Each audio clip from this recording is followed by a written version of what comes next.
ಶ್ರೀರಸ್ತು ಶುಭಮಸ್ತು ಶ್ರೀರಸ್ತು ಶುಭಮಸ್ತು.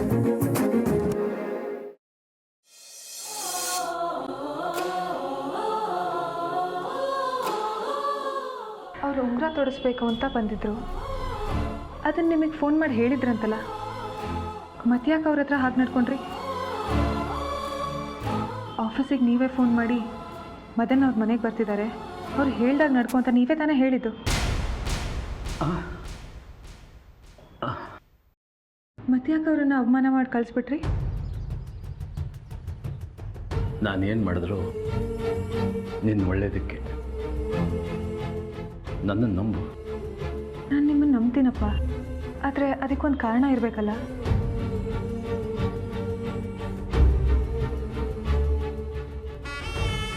ಕಾರಣ ಇಲ್ಲದಲೇ ನಾನೇನು ಮಾಡಲ್ಲ ಮಗಳೇ. ಆ ಕಾರಣ ನಾನು ತಿಳ್ಕೊಬೋದಾ? ಈ ಕ್ಷಣದಿಂದ ಮದನ್ ಅವ್ರನ್ನ ನೀನು ಮರ್ತು ಬಿಡು. ಅವ್ರ ಸಂಬಂಧ ನಮಗೆ ಬೇಕಾಗಿಲ್ಲ. ಅಪ್ಪ, ನೀವೇನು ಹೇಳ್ತಿದ್ದೀರಾ? ಹೌದಮ್ಮ. ಆದರೆ ಇದ್ದಕ್ಕಿದ್ದ ಹಾಗೆ ಯಾಕೆ ಮದನ್ ಅವ್ರ ಸಂಬಂಧ ಬೇಡ ಅಂತಿದ್ದೀರಾ? ಮದನ್ ಅವ್ರಿಗೆ ನಿನಗಿಂತ ತುಂಬ ವಯಸ್ಸಾಗಿದೆ. ಅವ್ರು ನಿನಗೆ ಯಾವುದೇ ರೀತಿಲೂ ಸರಿಯಾದ ಜೋಡಿ ಅಲ್ಲ. ಆದರೆ ಮದನ್ ಅವ್ರಿಗೆ ನನಗಿಂತ ವಯಸ್ಸು ಜಾಸ್ತಿ ಅಂತ ನಿಮಗೆ ಮುಂಚೆಯಿಂದನೂ ಗೊತ್ತಿತ್ತಲ್ಲ ಅಪ್ಪ. ನಿಜವಾದ ಕಾರಣ ಅದಲ್ಲ ಅಂತ ನನಗೆ ಚೆನ್ನಾಗಿ ಗೊತ್ತು. ನೀವು ನನ್ನಿಂದ ಏನೋ ಮುಚ್ಚಿಡ್ತಿದ್ದೀರಾ. ಏನು ಅಂತ ಹೇಳಿಯಪ್ಪ. ಮದನ್ ಅವರಿಗೆ ನಿನ್ನ ಮದುವೆ ಆಗೋದಕ್ಕೆ ಇಷ್ಟ ಇಲ್ವಂತೆ. ಹೌದಾ? ಮತ್ತೆ ಅವ್ರು ನಿನ್ನೆ ನನ್ನ ಹತ್ರ ಮಾತಾಡಿದಾಗ ನನಗೆ ಹಾಗೆ ಅನಿಸ್ಲೇ ಇಲ್ಲ. ಅವ್ರಿಗೆ ಸ್ವಲ್ಪ ಅರಳು ಮರಳು ಶುರುವಾಗಿದೆ ಅಂತ ಕಾಣಿಸುತ್ತೆ. ಒಂದು ಸಲ ನಿನ್ನ ಮದುವೆ ಆಗ್ತೀನಿ ಅಂತಾರೆ, ಇನ್ನೊಂದು ಸಲ ಈ ಸಂಬಂಧ ಬೇಡ ಅಂತಾರೆ. ಹೌದಾ? ನೀನು ಮದನ್ ಅವ್ರ ಬಗ್ಗೆ ತಲೆ ಕೆಡ್ಸ್ಕೋಬೇಡ ಮಗಳೇ. ನನಗೆ ಮೊದಲಿಂದನೂ ಅವ್ರ ಕಂಡ್ರೆ ಇಷ್ಟ ಇಲ್ಲ. ನಿಮ್ಮ ಅಮ್ಮನ ಬಲವಂತಕ್ಕೆ ಹ್ಞೂ ಅಂದಿದ್ದೆ. ಈಗ ಅವರಾಗಿ ಅವರೇ ಬೇಡ ಅಂದ್ರಲ್ಲ, ಸದ್ಯ ಒಳ್ಳೇದಾಯಿತು.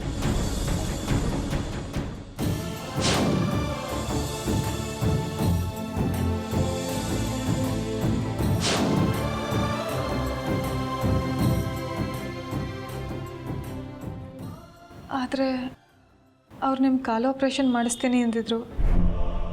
ಈಗ ಅದಾಗಲ್ವಲ್ಲ? ಅದ್ರ ಬಗ್ಗೆ ನೀನೇನು ಯೋಚನೆ ಮಾಡಬೇಡ ಮಗಳೇ.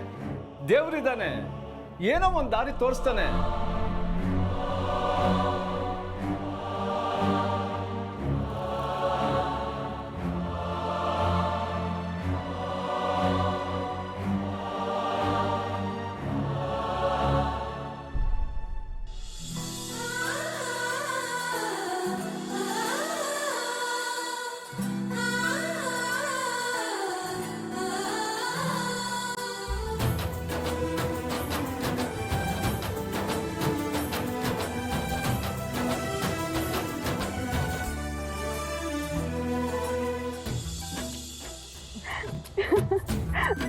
ತುಂಬಾ ಖುಷಿ ಆಯ್ತು ಕೇಳಿ. ನಿಮ್ಮ ಅಪ್ಪನೇ ಮದನ್ ಸಂಬಂಧ ಬೇಡ ಅಂದ್ಬಿಟ್ರಲ್ಲ. Wonderful, I am so happy. Madan ಅವ್ರ ಜೊತೆ ನನ್ನ ಸಂಬಂಧ ಮುರಿದಿದ್ದು ನನಗಿಂತ ಜಾಸ್ತಿ ನಿಮಗೆ ಸಂತೋಷ ತಂದಿದೆ. ಹ್ಞೂ, ಮತ್ತೆ ಆಗದೆ ಇರತ್ತಾ? ನಿಮ್ಮ ತಂದೆ ವಯಸ್ಸಿನ ಮದನ್ ನಿನಗೆ ಸ್ವಲ್ಪನೂ ಸೂಟ್ ಆಗ್ತಿರಲಿಲ್ಲ. ನಿನಗೆ ನಿನ್ನನ್ನು ಪ್ರೀತಿಸು ಅಂತ ಒಳ್ಳೆ ಹುಡುಗ ಸಿಗ್ತಾನೆ. ಜಾನ್ವಿ, ಆ ಸಂಬಂಧ ತಪ್ಪೋಯ್ತು ಅಂತ ಸಂತೋಷ ಪಡೋದು ಬಿಟ್ಟು ಯಾಕೆ ಇಷ್ಟೆಲ್ಲಾಗಿದೆಯಾ? ಈಗ ನೀನು ಯಾರನ್ನು ಬೇಕಾದ್ರೂ ಮದುವೆ ಆಗೋ ಫ್ರೀಡಮ್ ಇದೆ ನಿನಗೆ. ನನ್ನೊಬ್ಳು ಫ್ರೀಡಮ್ ಬಗ್ಗೆ ನಾನು ಯೋಚನೆ ಮಾಡಿದ್ರೆ ನಾನು ತುಂಬ ಸ್ವಾರ್ಥಿ ಆಗ್ಬಿಡ್ತೀನಿ. ಸ್ವಾರ್ಥಿ ಹೇಗಾಗ್ತೀಯಾ? ಆ ಸಂಬಂಧ ತಪ್ಪೋಗಿದ್ದು ಎಲ್ರಿಗೂ ಸಂತೋಷ ತಾನೆ. ನಿಮ್ಮ ತಂದೆನೇ ಬೇಡ ಅಂದಿದ್ದಲ್ವಾ, ಇನ್ನೇನು? ಅಪ್ಪ ಏನೋ ಮದನ್ ಜೊತೆ ಸಂಬಂಧ ಬೇಡ ಅಂದರು. ಆದರೆ ನಾನು ಮದನ್ ಜೊತೆ ಮದುವೆ ಆಗಬೇಕು ಒಪ್ಪಿದ್ರೆ ಅವ್ರು ನನ್ನ ತಂದೆ ಕಾಲು ಆಪ್ರೇಷನ್ ಮಾಡ್ಸೋಕ್ಕೆ ಸಹಾಯ ಮಾಡ್ತಿದ್ರು. ಅಷ್ಟೇ ತಾನೆ. ಅದಕ್ಕೆ ಯಾಕೆ ಇಷ್ಟೊಂದು ಬೇಜಾರು ಮಾಡ್ಕೋತೀಯ? ದೇವರು ಎಲ್ಲದಕ್ಕೂ ದಾರಿ ತೋರಿಸ್ತಾನೆ. ಒಬ್ಬ ಶ್ರೀಮಂತ, ತುಂಬ ಆಸ್ತಿ ಪಾಸ್ತಿ ಇರೋ ಸುಂದರವಾಗಿರೋ ಹುಡುಗನೇ ನಿನ್ನನ್ನ ಇಷ್ಟಪಡ್ಬೋದು. ಆಗ ನಿಮ್ಮ ಅಪ್ಪನ ಕಾಲಿನ ಆಪರೇಷನ್, ನಿಮ್ಮ ಬಡತನ ಎಲ್ಲ ಹೀಗೆ ಪರಿಹಾರ ಆಗ್ಬೋದು. ಯಾರಿಗೆ ಗೊತ್ತು? ಇದೆಲ್ಲ ನಿಜ ಆಗಕ್ಕೆ ಸಾಧ್ಯನಾ? ಬರೀ ಸುಂದರವಾದ ಕಲ್ಪನೆಗಳಾಗ್ಬಿಟ್ರೆ ಕಲ್ಪನೆಗಳನ್ನು ನಂಬ್ಕೊಂಡು ಎಷ್ಟು ದಿನ ಸಂತೋಷವಾಗಿರ್ಬೋದು?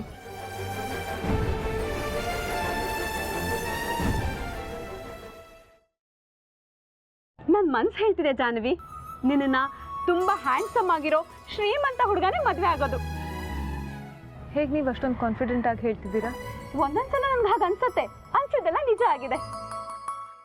ನನಗೂ ಹೀಗೆ ಏನೇನೋ ಅನಿಸುತ್ತೆ, ಆದರೆ ಇದುವರೆಗೂ ಯಾವುದು ನಿಜ ಆಗಿಲ್ಲ. ಈ ಸಲ ನನ್ನ ಮಾತು ನಂಬು, ಬೇಕಾದ್ರೆ ಬೆಟ್ ಕಟ್ತೀನಿ. ನೀನು ಇಷ್ಟಪಡೋ ಹುಡುಗನೇ ನಿನ್ನ ಮದುವೆ ಆಗೋದು.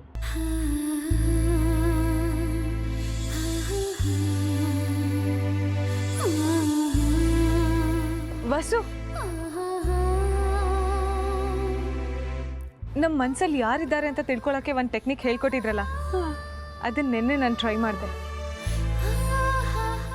ನಿನ್ನ ಪ್ರೀತಿಸೋದು ಕಾಣಿಸಿದ್ನಾ?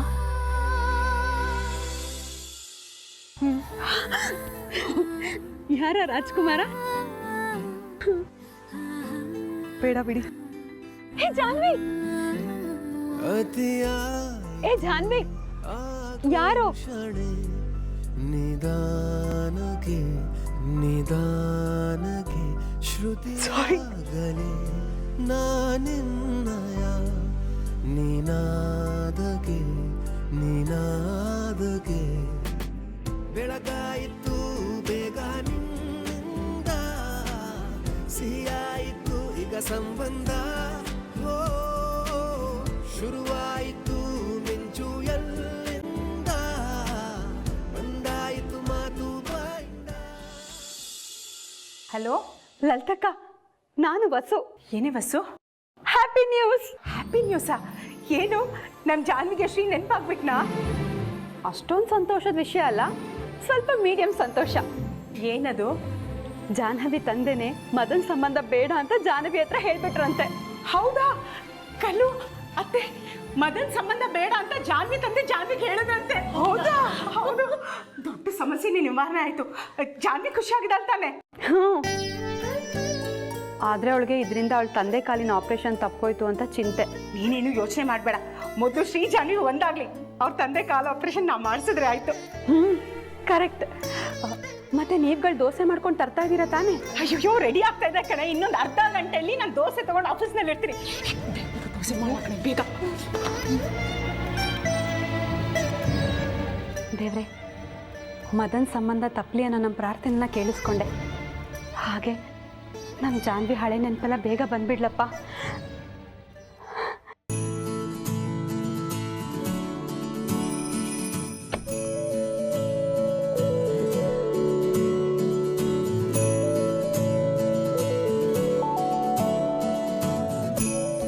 ದೋಸೆ ತಿಂತಿದ್ದಾಗೆ ಅವಳಿಗೆ ಹಳೆ ನೆನಪೆಲ್ಲ ವಾಪಸ್ ಬರುತ್ತಲ್ವಾ ಮಾಮ್? ಹೆದರ್ಕೋಬೇಡ ಶ್ರೀ, ಎಲ್ಲ ಒಳ್ಳೇದಾಗತ್ತೆ. I hope so. ನೀವು ಹೋಗಿ. ಯಾಕೆ ನೀನು ಒಳಗೆ ಬರಲ್ವಾ? ಒಳಗೆ ಬರಬೇಕು, ಜಾನ ಜೊತೆ ಕೂತು ದೋಸೆ ತಿನ್ನಬೇಕು, ಅವಳಿಗೆ ಹಳೆದೆಲ್ಲ ಒಂದೊಂದೇ ನೆನಪು ಮಾಡಿ ಹೇಳಬೇಕು ಅಂತ ತುಂಬ ಆಸೆ ಇದೆ ಮಾಮ್. ಆದರೆ ಅದಕ್ಕಿಂತ ಸ್ವಲ್ಪ ಕಾಯಬೇಕು. ನೀವು ಹೋಗಿ, ನಾನಿಲ್ಲೇ ಕಿಟಕಿಯಿಂದ ನೋಡ್ತೀನಿ.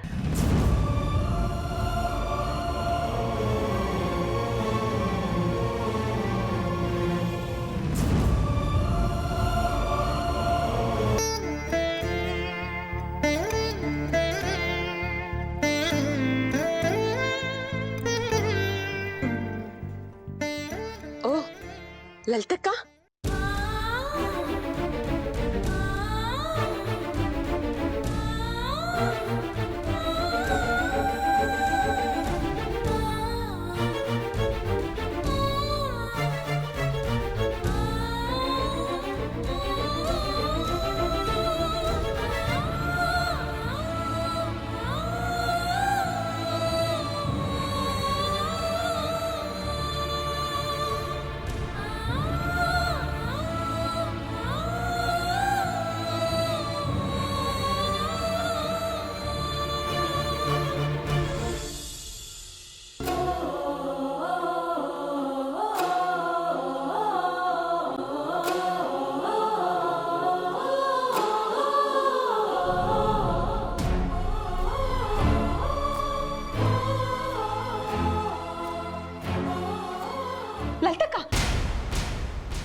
ಬಂದಿದ್ದೀನಿ. ಜಾನ್ವಿ, ಇವರು ನಮ್ಮ ಅಕ್ಕ. ನಾವೆಲ್ಲ ಇವ್ರನ್ನ ಲಲಿತಕ್ಕ ಅಂತ ಕರಿತೀವಿ. ನಮಸ್ತೆ. ಲಲಿತಕ್ಕ, ಇವಳು ನನ್ನ ಕಲೀಗ್ ಜಾನ್ವಿ. ನೀವು ನೋಡೋಕೆ ತುಂಬ ಲಕ್ಷಣವಾಗಿದ್ದೀರಾ. ಥ್ಯಾಂಕ್ಸ್. ಲಲಿತಕ್ಕ ಅಂತ ಹೇಳ್ಬೋದು. ಥ್ಯಾಂಕ್ಸ್ ಲಲಿತಕ್ಕ.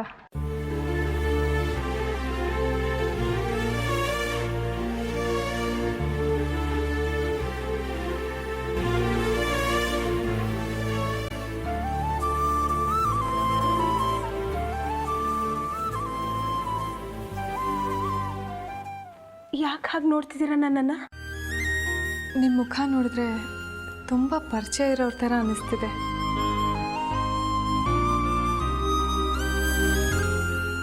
ಹೌದಾ?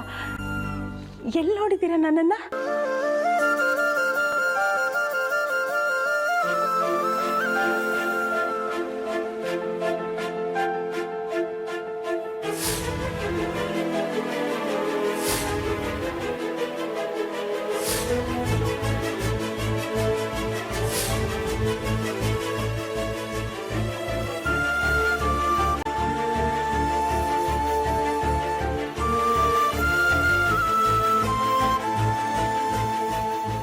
ಅದು ಎಲ್ಲಿ ಅಂತ ನೆನಪು ಬರ್ತಿಲ್ಲ, ಆದರೆ ತುಂಬ ಪರಿಚಿತ ಮುಖ.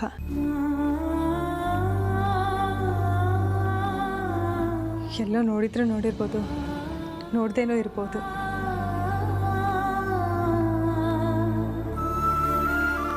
ನಮ್ಮ ಲಲಿತಕ್ಕ ನೋಡಿ ತುಂಬ ಜನ ಹಾಗೆ ಹೇಳೋದು.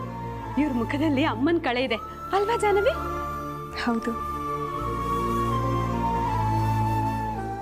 ಜಾಹ್ನವಿ ಮೇಡಮ್, ಅಕೌಂಟ್ ಫೈಲ್ ಸಿಗ್ತಾ ಇಲ್ಲ. ಹಾಂ, ಬಂದೆ.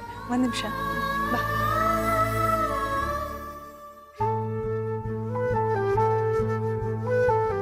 ಮಾಮ್ಸ್ ಮಾಮ್ಸ್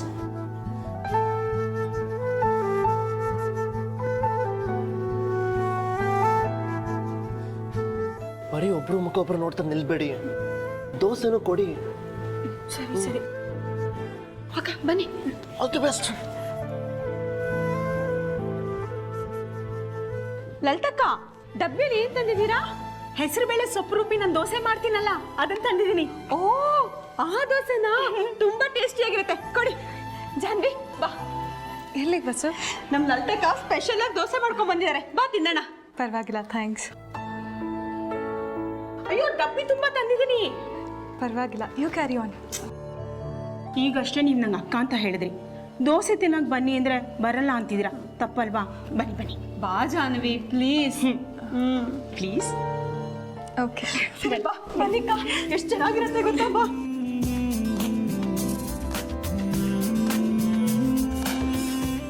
ತಿನ್ನಿ.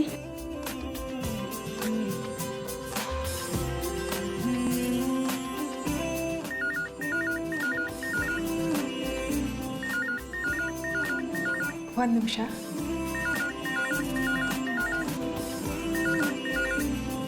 ಹಲೋ,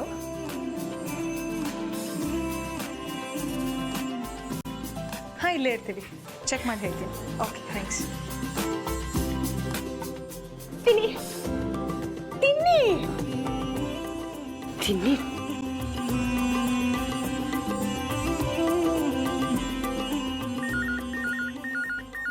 ಒಂದು ನಿಮಿಷ. ಹಲೋ, ಹಾಂ ಸರ್, ಸರಿ ಈಗಲೇ ಬಂದೆ. ಓಕೆ, ತಿನ್ನಿ. ಮ್ಯಾನೇಜರ್ ಕರೀತಿದ್ದಾರೆ, ಹೋಗಿ ಬರ್ತೀನಿ.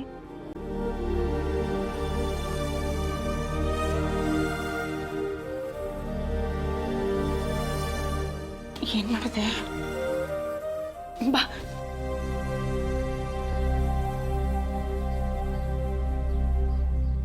ಏನು ಶ್ರೀ, ನೀನು ಹೆಂಡತಿಗೆ ದೋಸೆ ತಿನ್ಸೋಣ ಅಂದ್ರೆ ಒಂದಲ್ಲ ಒಂದು ವಿಘ್ನ ಬರ್ತಾ ಇದೆಯಲ್ಲೋ.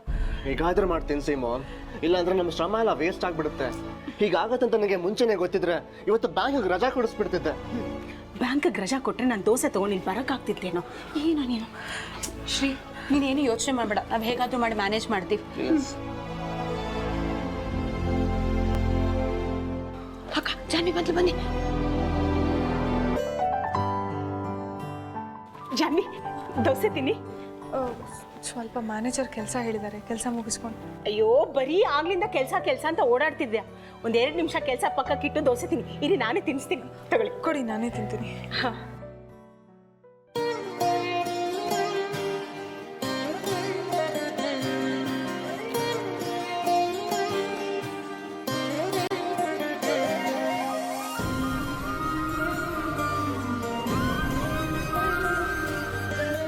ತುಂಬ ಚೆನ್ನಾಗಿ ಮಾಡಿದ್ಯಾ. ನಿನ್ನ ಕೈಯಲ್ಲಿ ಒಳ್ಳೆ ರುಚಿ ಇದೆ.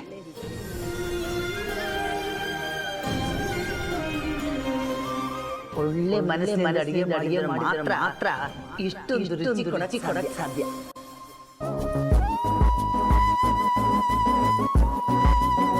ದೋಸೆ ಚೆನ್ನಾಗಿಲ್ವಾ? ತುಂಬ ಚೆನ್ನಾಗಿದೆ. ನಮ್ಮಕ್ಕ ಈ ದೋಸೆ ಮಾಡೋದ್ರಲ್ಲಿ ಎಕ್ಸ್ಪರ್ಟ್. ನಾನು ಅಷ್ಟೇ, ಈ ದೋಸೆ ಮಾಡಿದ್ರಲ್ಲಿ ಎಕ್ಸ್ಪರ್ಟು. ನೀವು ಈ ದೋಸೆ ಮಾಡೋದ್ರಲ್ಲಿ ಎಕ್ಸ್ಪರ್ಟಾ? ಹಾಂ, ಹಾಗಂತ ಯಾರೋ ಹೇಳಿದ್ರು. ಯಾರು ಹಾಗೆ ಹೇಳಿದ್ದು?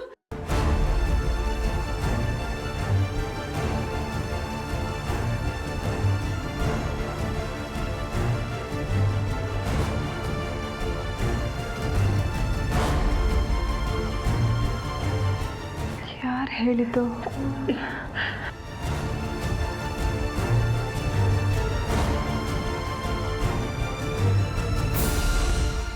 ನಾವು ತಿನ್ನೋದು ಮನಸ್ಸಿಗೆ ಖುಷಿ, ದೇಹ ಚೈತನ್ಯ ಕೊಡಬೇಕು. ಯಾರು ಅಂತ ನೆನಪಾಗ್ತಿಲ್ಲ. ನೆನಪಿಸ್ಕೊಳ್ಳಿ, ನಿಮ್ಗೆ ಯಾರೋ ಬೇಕಾದವರೇ ಇರಬೇಕು. ಇವತ್ತಿನ ತಿಂಡಿ ಖುಷಿ, ಚೈತನ್ಯ ಎರಡನ್ನೂ ಕೊಟ್ಟಿದ್ದು. ನಿಮ್ಮಮ್ಮ ಅಲ್ಲ, ನಿಮ್ಮ ಅಪ್ಪ ಅಲ್ಲ, ನಿನ್ನ ತಮ್ಮ, ನಿಮ್ಮ ಮಾವ,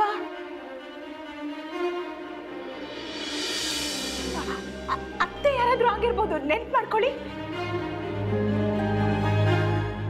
ಮಾವ ಅಲ್ಲ.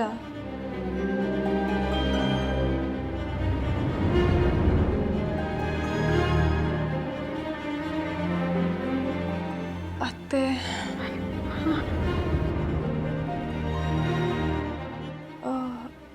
ಅತ್ತೆ.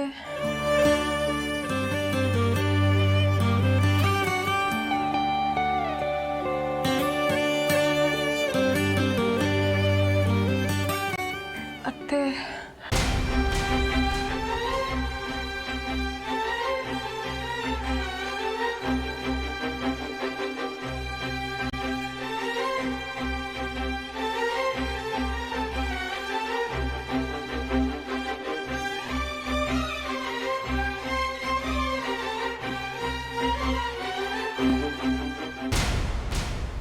ಸಾರಿ, ಯಾರು ಅಂತ ನೆನಪು ಬರ್ತಿಲ್ಲ.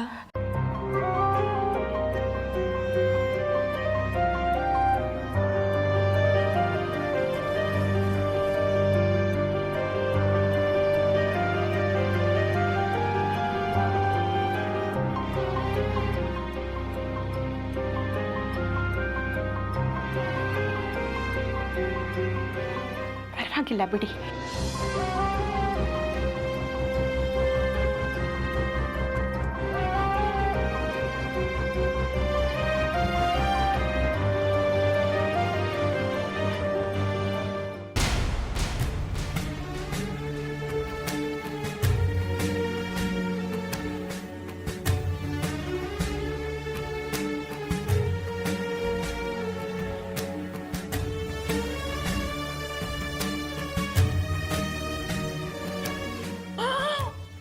ಜಾನ್ವಿ ದೋಸೆ ತಿಂದಿದ್ದಾಗೆ ಹೊರಗೆ ಹಳೇದೆಲ್ಲ ನೆನ್ಪಕ್ಕೆ ಬಂದ್ಬಿಡ್ತಾ.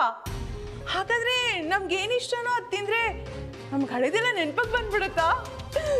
ಇಲ್ಲಲ್ಲೂ ನನ್ನ ಕಾಯಿ ಕಡುಬು ಅಂದರೆ ತುಂಬ ಇಷ್ಟ ಕಣೆ, ಮಾಡಿಕೊಡೆ. ನಾನು ತಿಂದರೆ ನನಗೂ ಹಳೇದೆಲ್ಲ ನೆನ್ಪಕ್ಕೆ ಬರ್ಬೋದಲ್ವಾ? ಯಾಕೆ ನಗ್ತ್ಯಾ? ಏನೂ ಇಲ್ಲ, ಕಾಯಿ ಕಡುಬು ತಾನೆ, ಮಾಡ್ಕೊಡ್ತೀನಿ ಬಿಡು. ಜಾನ್ವಿ ನನಗೆ ದೋಸೆ ಮಾಡಿಕೊಟ್ಟಾಗ ನಾನು ಅವಳನ್ನ ಹೊಗಳಿದ್ದು ನೆನಪಿಗೆ ಬಂತಾ? ಇಲ್ಲ ಅಜಯ್, ಜಾನ್ವಿಗೆ ನಮ್ಮನೆ ದೋಸೆ ಮಾಡಿದ್ದು ನೆನಪಿಗೆ ಬರಲಿಲ್ಲ, ಆದರೆ ಇದೇ ಥರ ಯಾರಿಗೂ ತುಂಬ ಬೇಕಾದವ್ರಿಗೆ ದೋಸೆ ಮಾಡಿಕೊಟ್ಟಿದ್ದು ನೆನಪಿಗೆ ಬರ್ತಿದೆ ಅಂತ ಹೇಳಿದ್ಲು. ಆದರೆ ಅದು ಯಾರು ಅಂತ ಅವಳಿಗೆ ನೆನಪಿಗೆ ಬರಲಿಲ್ಲ. ಅಯ್ಯೋ, ಇಷ್ಟೊಂದೆಲ್ಲ ನೆನ್ಪಿಗೆ ಬಂದಿದೆ ಅಂದಮೇಲೆ ಮಿಕ್ಕಿದೆಲ್ಲ ನೆನ್ಪಿಗೆ ಬರದೇ ಇರುತ್ತಾ? ಈಗ ಡಾಕ್ಟ್ರು ಔಷಧಿ ಬರ್ಕೊಡ್ತಾರಲ್ಲ, ಬೆಳಗ್ಗೆ 2 ಮಾತ್ರೆ, ಮಧ್ಯಾಹ್ನ 2 ಮಾತ್ರೆ, ಸಂಜೆ 2 ಮಾತ್ರೆ ಅಂತ. ಅದೇ ಥರ ಈ ದೋಸೆನ ಬೆಳಗ್ಗೆ 2 ದೋಸೆ, ಮಧ್ಯಾಹ್ನ 2 ದೋಸೆ, ಸಂಜೆ 2 ದೋಸೆ ತಿಂದರೆ ಎಲ್ಲ ನೆನ್ಪಿಗೆ ಬಂದ್ಬಿಡುತ್ತೆ. ಡಾಕ್ಟ್ರು ಔಷಧಿನೇ ಬೇಡ. ಅವಳ ಜೊತೆ ನಿನಗೂ 2 ದೋಸೆ ತಿನ್ನಿಸ್ಬೇಕು, ಆಗ ನಿನಗೂ ಮರ್ತು ಹೋಗಲ್ಲ. ಲಲ್ಲು, ಈಗ ತಾನೇ ಕಡ್ಬು ಮಾಡ್ಕೊಡ್ತೀನಿ ಅಂದೆ, ದೋಸೆ ತಿನ್ನು ಅಂತಿದ್ಯಾ? ನಿನಗೂ ಮರ್ವಿನ ಕೈಲಿ ಶುರು ಆಯ್ತಾ? Excuse me, your attention please. ಜಾನ್ವಿಗೆ ನೀವು ದೋಸೆ ಮಾಡ್ಕೊಂಡು ಕೊಟ್ಟಿದ್ದು ಬರೀ 25% ಮಾತ್ರ ಯಶಸ್ಸು ಸಿಕ್ಕಿದೆ. ಇದೇ ಥರ ನಾವು ಬೇರೆ ಬೇರೆ ಐಡಿಯಾಗಳನ್ನ ಯೋಚನೆ ಮಾಡ್ತಿರಬೇಕು. ಕಳೆದ 1 ವರ್ಷದಲ್ಲಿ ಜಾನ್ವಿಗೆ ಇದೇ ಥರ ಏನೇನೆಲ್ಲ ಇಷ್ಟಪಟ್ಟಿದ್ಲೋ ಆ ದಿನನ ನಾವು ರೀಕನ್ಸ್ಟ್ರಕ್ಟ್ ಮಾಡಬೇಕು. ಕಲಾಮಮ್ ಹೇಳಿದಾಗೆ ಅವಳು ದಿನ ತಗೊಳ್ಳೋ ಔಷಧಿ ಜೊತೆ ಇದನ್ನು ಮಾಡಿದ್ರೆ ಅವಳು ಮುಂಚಿನ ಥರ ಆಗ್ತಾಳೆ.